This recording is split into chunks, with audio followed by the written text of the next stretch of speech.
speaking of great support acts, David Beckham had this to say this week. Over the years, I've done a lot with the Prince of Wales, and I've always been there whenever he's asked me to get involved with things, you know, whether it be veterans, whether it be the London Air Ambulance Service, which we raised funds to get 2 new helicopters for London. You know, these are the things that when I was a kid, I used to see the helicopters going over and you knew exactly what they were going to do. They were on the way to an emergency. So to be involved in that has always been a yes for me. You know, whenever the Prince of Wales sends me a message and says, I need you to do this or be there, it's always a yes. We speak about the Beckhams often on this show, and David obviously is an unabashed royalist. Should we expect to see more of the Waleses and the Beckhams working together in the future?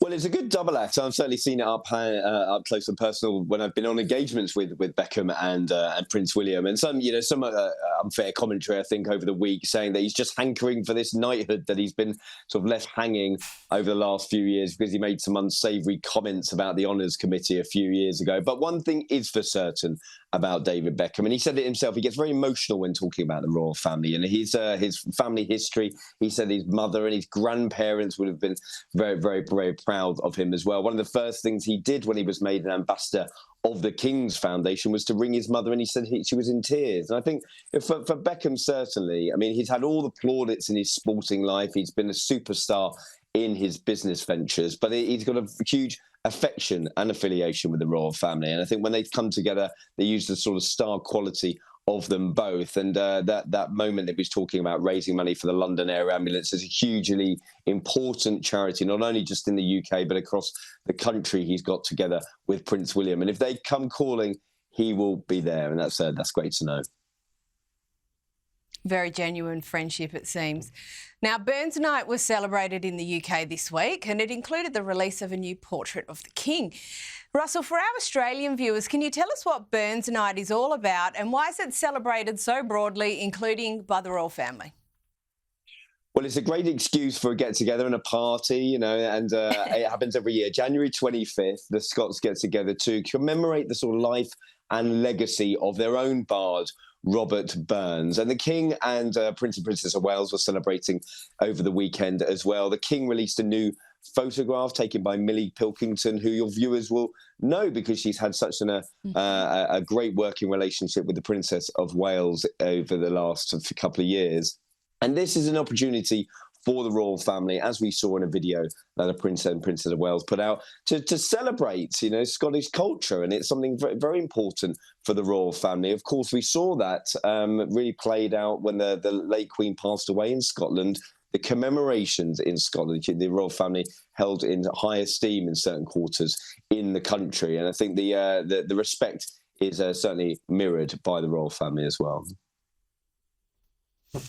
And Russell, the palace recently announced that Princess Catherine is in remission. We all heard that news a couple of weeks ago. She went to visit the Royal Maddern Hospital to thank them for taking care of her. But she also noted this week that she's delighted that the NHS initiative for babies will be extended. Now, early childhood has always been an area of focus for Princess Catherine, but what can we look forward to in 2025 from Princess Catherine in health advocacy? Well, great news, first and foremost, that she's in remission, and seeing her back out on jobs over the last couple of weeks is a great step in the right direction. And I certainly think we will see more of the Princess of Wales in this arena, because it's very, very important to her. You know, you've got her early years' work, which is embedded in the future generations of our children, but also this affiliation she now has with cancer patients. And the Royal Marsden Hospital in West London is a world-leading cancer hospital, and that's why she went there to thank the doctors and nurses who had treated her, to speak to patients who are undergoing their treatment at the moment. And this new trial in the National Health Service is going to be helping thousands and thousands of babies and their families. And it's something that, you know, she can lend her support to. It's something that just despite when she was going through her cancer treatment, she was being kept updated about the early years' work and the sort of the future projects that she can get involved in.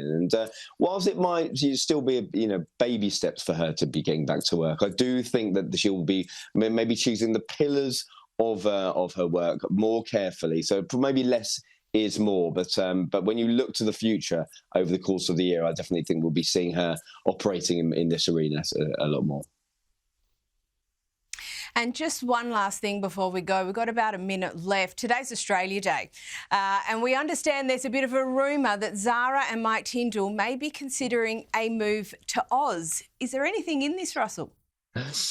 Well, there just might be, because and it certainly won't be under the cloud that Harry and Meghan left the royal family and ended up in Canada and then the States. But Zara and Mike have a huge affection for Australia, and why wouldn't they? I mean, you just have to turn on the television and see the weather and all the people out on the beaches. But they're huge ambassadors for the royal family abroad, and the Australians have taken them into their hearts. They're visiting the horse racing. They've got business interests in Australia. They've spoken with great affection for the country. So watch this space. You could be getting Zara and Mike, and you never know, I might get a trip out to cover their engagements as well, Karen. I'll come and see you.